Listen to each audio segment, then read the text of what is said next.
I'm from Oklahoma, and in Oklahoma we take dancing very seriously. Country line dances, doing the two-step, we even throw major barn bashes. But there's something else that we take very seriously too, and that is education. You see, education has caused quite the stir in the state of Oklahoma over the last few weeks.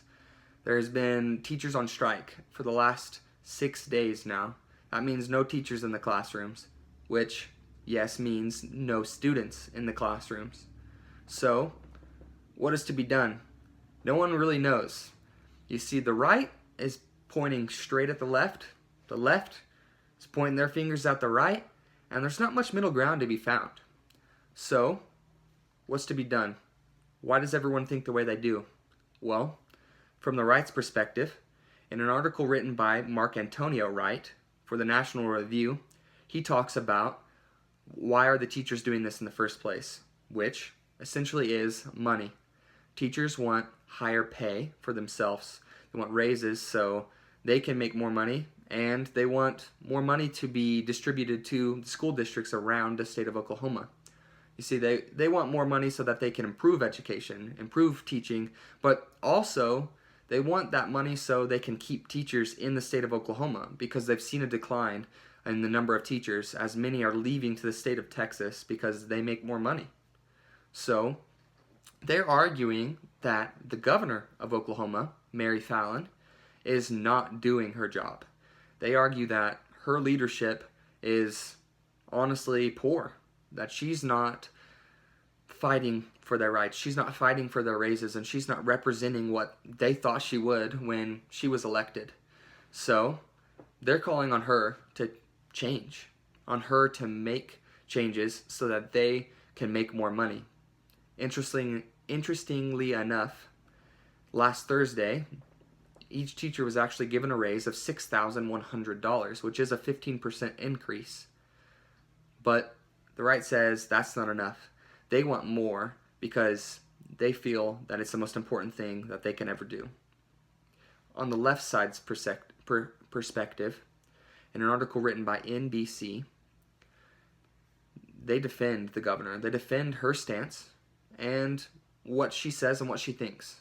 So they're saying, well, she already got you a $6,000 raise. Shouldn't that be enough? That's a 15% increase. That seems like a lot. Well, they're also saying not only did she do that, but she's fought for schools and for education in the past. Just last year, she tried to pass a bill that would allow teachers to make more money, but more importantly, it was more geared to distributing more money to the school districts. But the key word there was tried. It failed, so it was never passed. So ultimately, the left is saying our governor is doing her job, and the right seems to be a little too greedy. If we gave them this raise, why don't they take it? Why aren't they happy? Why do they want more? So, all in all, they're just butting heads. The left is pointing at the right, like I said, and the right pointing right back at the left. So, where's that middle ground? In an article written by USA Today, they talk about the middle ground and the lack thereof. You see, the reason there's not much middle ground right now is because everyone's frantic. You see, right now is state testing in the state of Oklahoma. It started on April 2nd and is supposed to end this week. So, if teachers aren't in the classrooms, students aren't in the classrooms, so no state tests are being taken. Well, that's a pretty big thing. It's really bad if the state isn't able to have at least 95% of their students take their state tests. They'll lose funding.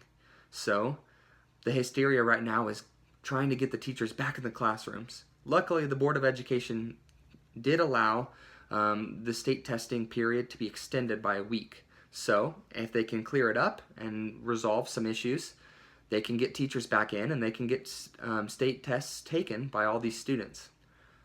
But other than that, the middle ground isn't really found. Everyone wants more from each side, and the middle ground is basically just a plea for the students saying, we can make this happen now, so we need to make changes now so we can have these students finish out the school year, get into the summer, and then changes need to be made. And that's what I think should be happening. I still have family that live in Oklahoma that are in school systems right now that aren't having school. Well, the state of Oklahoma needs to finish out this school year. They need to get back in session, but yes, changes need to be made so that teachers can provide better education and be paid for an incredibly important job that they do. This can happen. I know it can happen, and it will happen as we seek middle ground. That is the only way to allow anything to happen in this great country today.